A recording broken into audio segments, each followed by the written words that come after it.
All right, let's go ahead and get started on Chapter 3, Cells and Tissues. So we know cells are the smallest functional unit in the body, and there's trillions of cells in the body. So each cell turns over at least once every 7 years. Some take a little bit longer, some are a little bit faster. We know our skin kind of sloughs off at a faster rate than, say, our liver cells or something like that. So, but at least once every 7 years, you will have a regen, as my daughter says, of new cells. So in the cell itself, we have what's called cytoplasm, organelles, and all kinds of good stuff that's going to help the cell function. And it makes the cell perform a certain task based upon homeostasis and the demand upon that cell. And I'll show you what I'm talking about here in a second. So organization of cystic or cytoplasm forms substance important for life. The wall is the plasma membrane is selectively permeable, which that means it controls what crosses over the border. So it does this by phospholipids and cholesterol inside of the layered wall of the cell. All right, so I did underline that. So make sure you know the plasma membrane is made up of phospholipids and cholesterol. So organelles are considered little organs inside of the cell itself. So the first one we want to talk about is the ribosomes. This is the protein factory of the cell. Endoplasmic reticulum, ER, we have two different types. We have the rough and the smooth. So consider reticulum means net-like, so network of connecting sacs and canals. So the rough ER transports proteins, smooth ER synthesize chemicals. And then a Golgi apparatus. So this one is a chemical processing and packaging center. So mitochondria is the power plant of the cell. That's where all the cell energy comes from.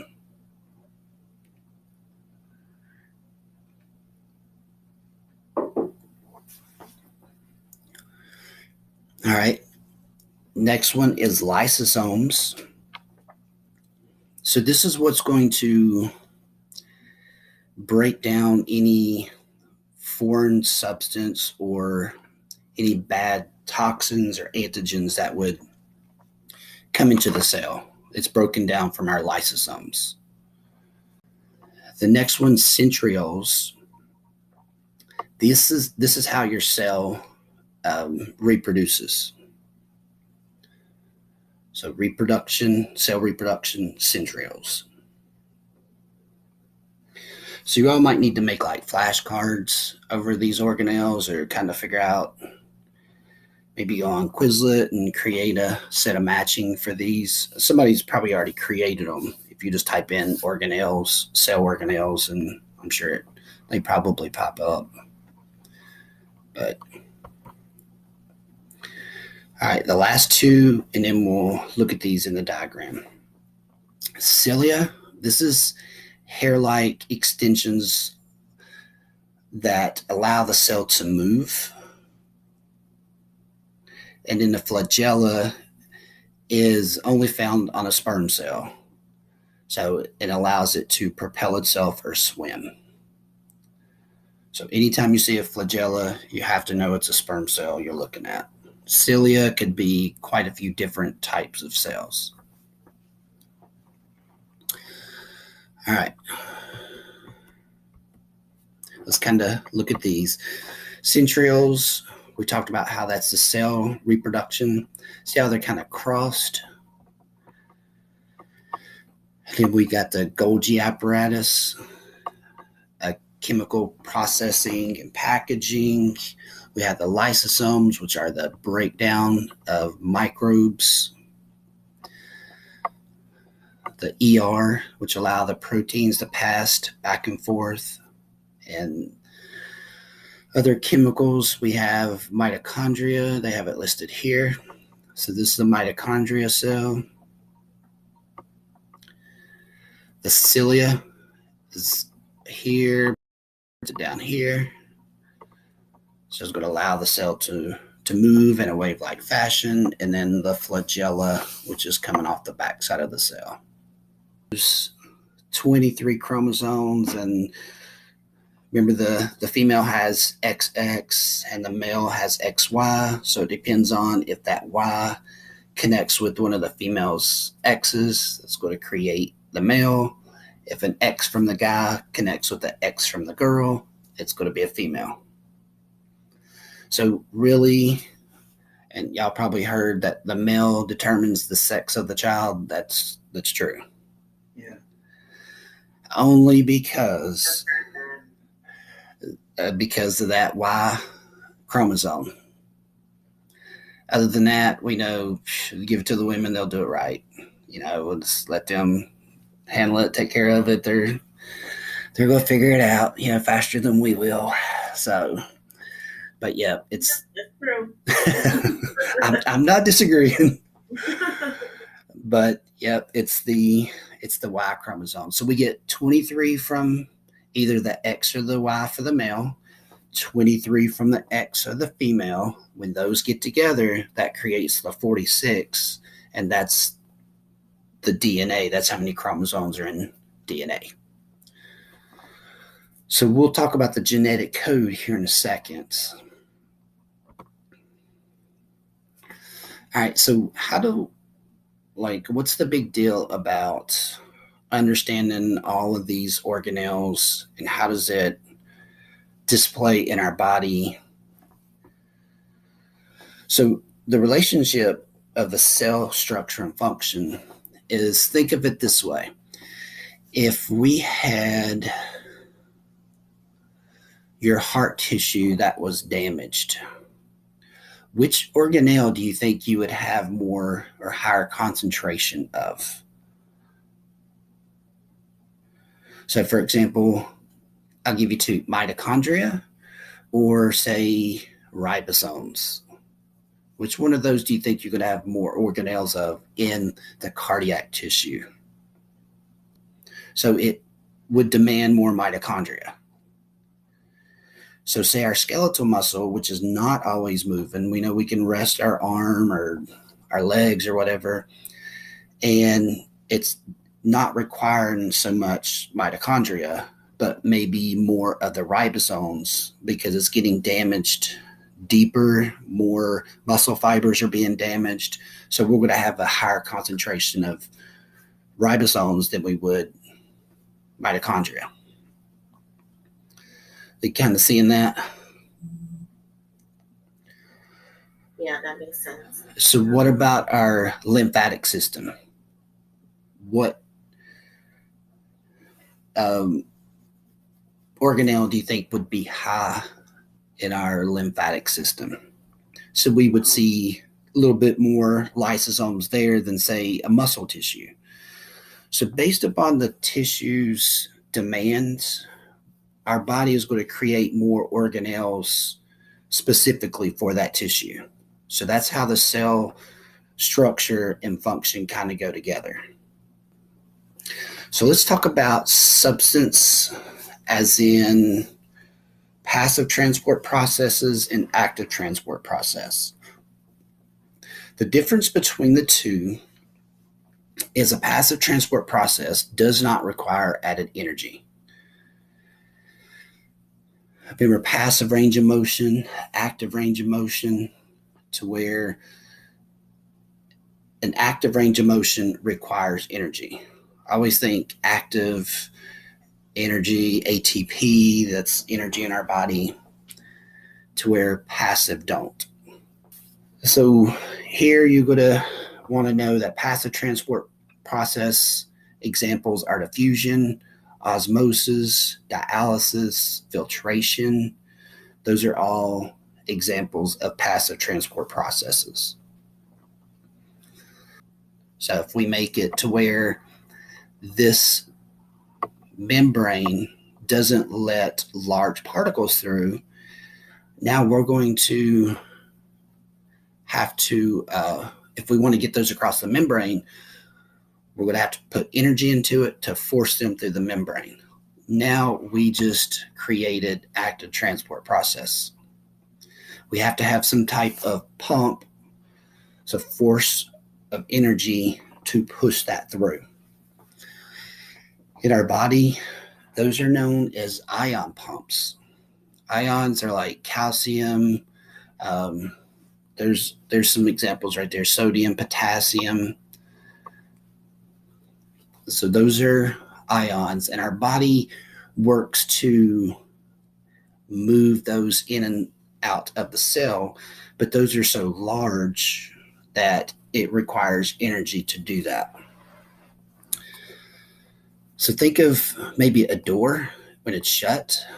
You have to go over and turn the doorknob to let somebody in. You're acting as an active transport process. To let them in, you had to put energy into that doorknob to turn it to allow them to come in. Otherwise, they can't get through that door. So that's what our body does. It kind of, inside the cell, the energy, the ATP will go to the doorknob, turn it, and allow those ions to come in. Whatever it feels like it needs to be at equilibrium at the time. All right, so two big terms that you guys will hear again are phagocytosis and pinocytosis or pinocytosis. I've heard it pronounced two different ways, so whichever way it's going to make sense for you, that's the best way to learn it. So the difference is for these two terms, if it's a solid being broken down versus fluid being broken down. So phagocytosis is going to be more of the solid, where the pinocytosis is going to be more of the liquids or fluid that's being dissolved. I've heard people memorize this as, they'll call it like pinocytosis, and they'll think of like, or pinocytosis, they'll say pina colada, drinking liquid, pinocytosis. So I don't know if that works for you. Take it, run with it. But if you got something else, just make sure, because you will see those two terms used again. 7. So cell replication. So we know DNA is how we're created as individuals. These are proteins or amino acids in the body that structurally create us as individuals. And how these base pairs, and what I call base pairs is your A and T, and we see the name of these here: adenine, thymine, and guanine, I never say that right, and cytosine, guanine. Those always go together. So A goes with T and G goes with C, unless you're talking RNA, and you'll see a G with a U. So I'll show you that here in a second. But DNA is only composed of those 4 amino acids A and T and G and C. So let's say if that's the only base pairs that we have, A and T and a G and C, it is really the sequence of these base pairs that creates us as individual people, because you don't have any other amino acids in your body that create your DNA. It's A and T, G and C. That's it. So you may have AT, AT, AT, GC. I may have AT, GC, GC, GC, GC. And there's millions of these base pairs or sequenced together that creates us as individual people. So do y'all remember back when they like cracked the genome and it was like a huge ordeal that they could actually see the sequence of these base pairs? Yeah. It was a pretty big deal back then. Gosh, that's been, I want to say, a hot minute. Early 90s, maybe? I'm going to have to look back on some trivia on that. But the big deal was that they finally figured out the sequence to these, saying A and T and G and C. So really how they're put together, the organization of those amino acids create or make us all different. So genome, genetic information stored in base pairs of the sequence. That's what I was saying. That's how we're all different. So RNA is really a replica of our DNA. So DNA is in the nucleus. We know that's where the 46 chromosomes are. So what if we were to damage our DNA? What process would we go through to restore that? Because if our cells keep replicating over and over again like they do, and if we change the sequence of those base pairs, long term, it would definitely change the outcome of that type of tissue in the long run. Yeah, I heard like garbage in, garbage out. You are what you eat, or all that stuff. I mean, it's true, because if we don't have something that's allowing our DNA to replicate itself properly, then over time it's going to change. So, and that's what can happen. So these processes are called transcription and translation. So let's look at this slide right here. So first we need to figure out where the transcription and translation, the replication, takes place. Is it inside the cell or outside the cell? So transcription happens inside the cell. Translation is outside the nucleus. So inside the nucleus or outside the nucleus. All right, so DNA, A or G, right? And then the other side is either going to be the T or the C. So we damaged it, this area. So what our body does, it sends in a way to transcribe what's already there. So if we're missing the T and G side of it, then we can tell that it's missing based upon what's on the other side, because we have an A and a C. Does that make sense what I'm saying? Without a board, it's kind of hard to write it out and show you. But we can take a mold of what's there still left, and then we can send that through the protein factories to the ribosomes to make new amino acids to create the DNA again. So this messenger RNA is what's going to be headed to the protein factories here, and it's going to mix with the ribosomes to create new amino acids that's going to go back in its place. All right, so this is big right now, the mRNA, because where have y'all heard people talk about mRNA at?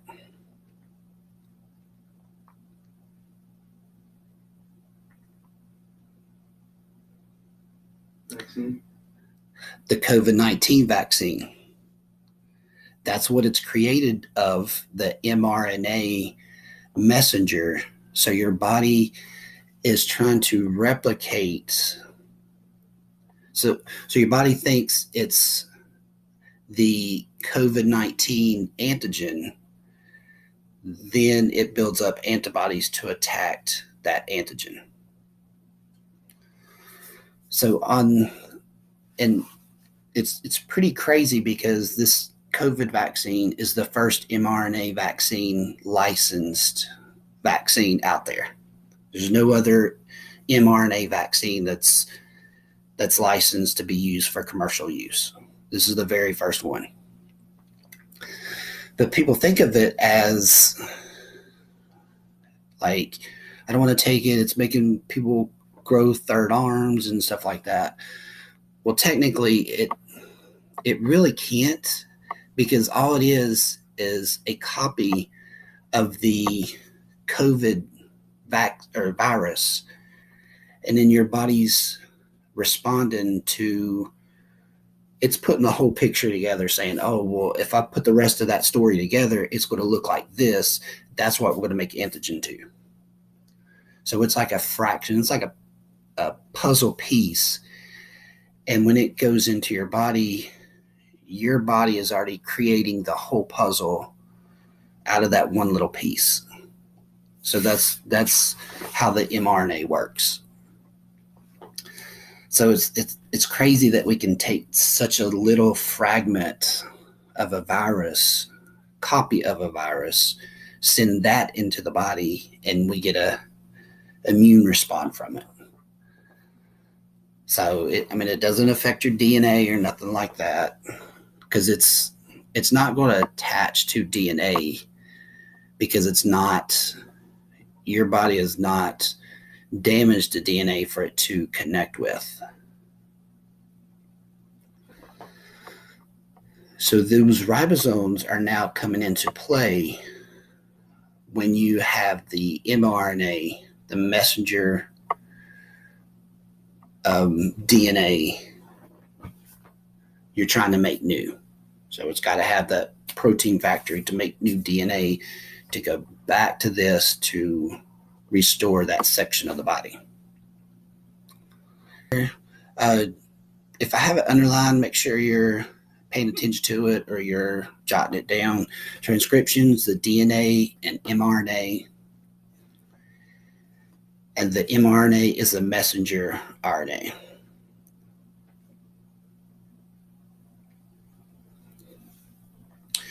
So Val says a protein. I think I've talked about all that.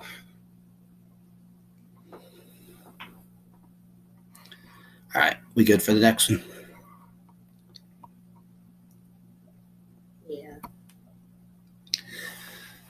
Okay, so the cell division, mitosis process, we're not going to cover meiosis, just mitosis. When a cell divides, we want to make sure it divides evenly. So we got to be able to identify some of these stages of cell division. So that whole process, like I said, is called mitosis. Let's look at each one of those phases and kind of pull out keywords that's going to help us to identify a particular stage. All right, period when the cell is not actively dividing is called interphase. So interphase is basically the starting point. All right, and there's all kinds of little videos. I know if I play this for you, it's probably going to push us over the 7 o'clock because we need to talk about tissue still. So, and I think y'all are almost tapped out for an hour of DNA and cell replication. So prophase, chromosomes, they start to appear. All right, the next one, the second phase, spindle fibers attach to themselves to each chromatin, and then the chromosomes start to align in the middle. So middle metaphase. So like I said, if anything, you're jotting down what I have underlined up here, or taking a picture of it as I go through it on the slide, however you're getting it. If I go too fast, just let me know. All right, anaphase, they start to pull apart. So chromosomes are pulled to opposite ends of the cells, and I'm going to show you a picture of all this here in a second. Cleavage furrow develops at the end of this phase because we're almost at the telophase to where it actually breaks apart.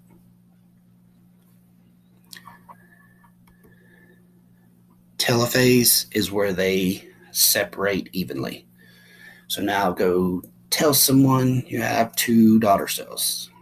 It could be 2 son cells. I don't know. It just, daughter cells, I guess having a daughter just came to me, daughter cells. But all right, so a picture of all these phases together would look like this. So interphase, before we get started, spindle fibers start to appear. This is your prophase. And now the metaphase, they start to line down the middle, the spindle fibers, the chromatins. Anaphase, cleavage furrow, it's starting to pull those apart. Because if you look at a chromosome, it looks like an X. So all they're doing is splitting that X so you have an equal halves on each side. And to know that the body does this naturally without, it's crazy just to think that this process happens without any interference, or you know what I'm saying? It's like natural process. And this happens how many times in the body? A ton. Yeah. So that's your phases of mitosis: interphase, prophase, metaphase, anaphase, telophase. All right, good there. We still got 7 minutes. All right. So changes of growth, sizes, okay. Hypertrophy, increase in size of the tissue. Atrophy is the decrease in size of the tissue. So hyper, increase, and then A means absent or decreased. Terminology there. Hyperplasia is the increase the number of cells, which that cannot happen in humans. Let's see, anaplasia, the abnormal, and then uncontrollable cell reproduction. Those 2 phases, or those 2 replication or changes, take place a lot in our white blood cells, and they can create a lymphoma, Hodgkin's lymphoma. The difference in lymphoma for the white blood cells, if they develop at an abnormal rate. So that's what leukemia is. You're an abnormal development or size of your white blood cells. All right, tissues. 6 minutes, we can do it. All right, connective tissues. These are 4 different types: connective, muscle, nerve, or epithelial.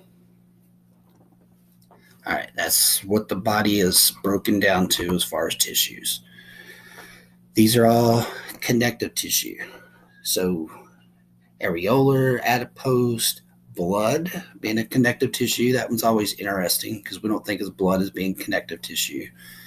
Bones, cartilage, fibrous,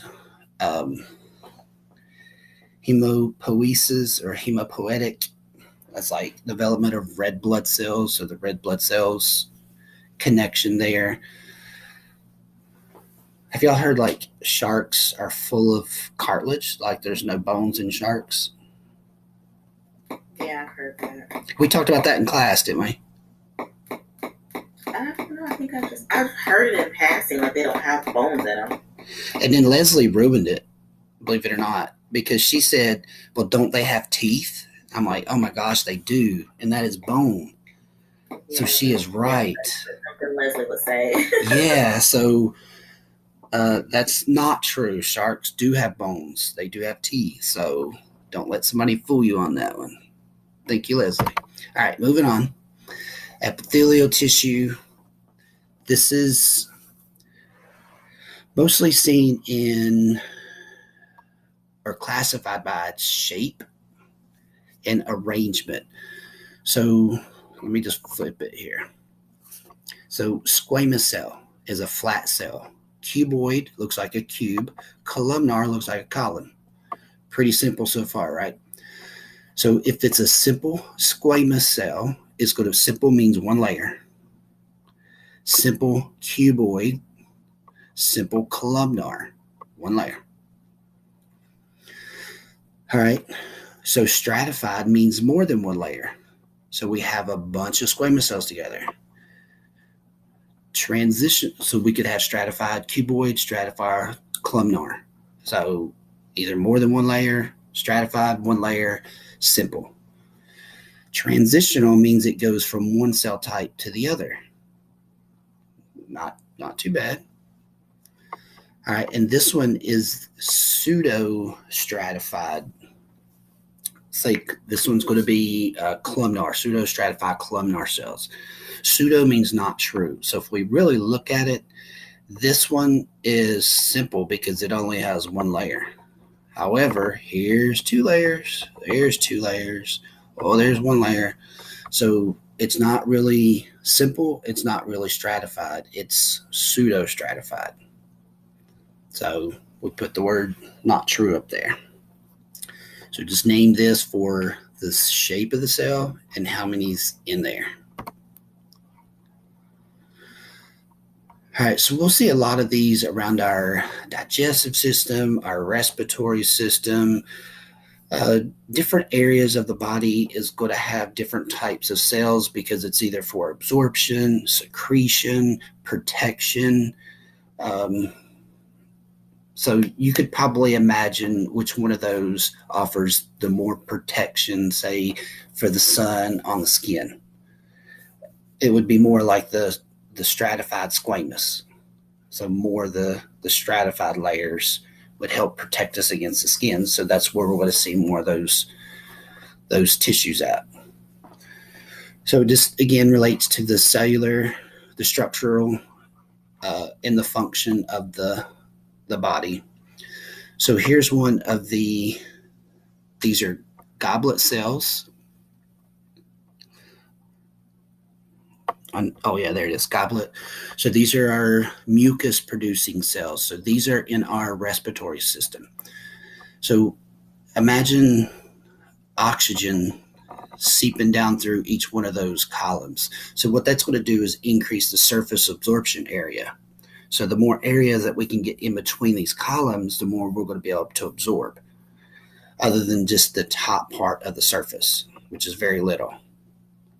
So hopefully that kind of makes sense. We can absorb throughout the cell walls, up and down, and not just on the cell surface on the top. We'll see some of those in our stomach. So y'all can kind of flip through there and look at the difference. I know there's a ton of these. All right, again, connective tissue. What's this kind of look like to y'all?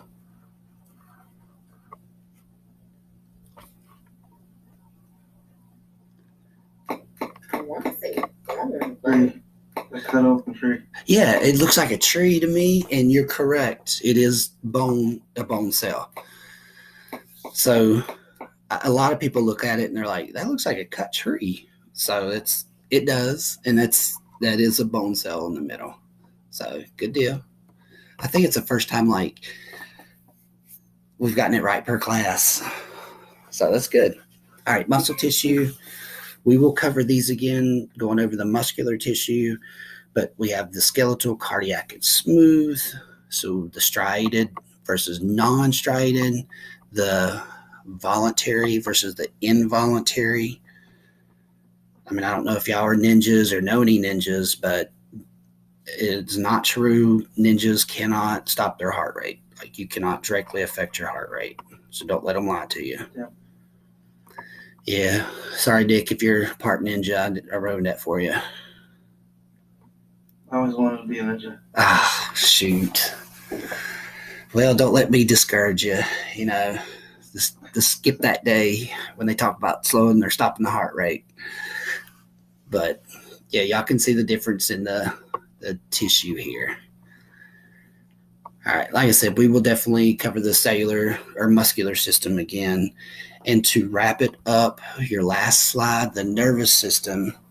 So we have a lot of different types of nerve tissue. We have from the impulse carrying dendrites, cell body, axon, which is the components of the nerve, to structural support for the nerve. So nerve conducting cells, glial is kind of like glue. So I have like astrocytes, oligodendrocytes. Those are all just different types of supporting nerve cells that we have in certain areas of the body. And we know communication, integration, control is the function of the nervous system. That's it. We did it.